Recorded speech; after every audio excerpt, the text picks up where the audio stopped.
રાજસ્થાનના માઉન્ટ આબુમાં હવામાનમાં અચાનક પલટો જોવા મળ્યો હતો। ભારે પવન, ગાજવીજ અને વીજળીના કડાકા સાથે વરસાદ વરસતા સમગ્ર વિસ્તારનું વાતાવરણ બદલાઈ ગયું હતું।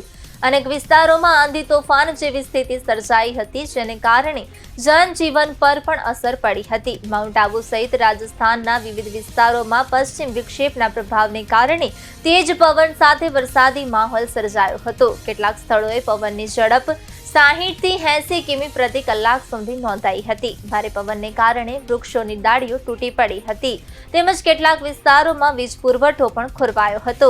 અચાનક બદલાયેલા હવામાનથી લોકોને ઉકળાટભરી ગરમીમાંથી રાહત મળી હતી, પરંતુ તોફાની પવન અને વીજળીને કારણે સ્થાનિક પ્રશાસને લોકોને સાવચેતી રાખવાની અપીલ કરી હતી।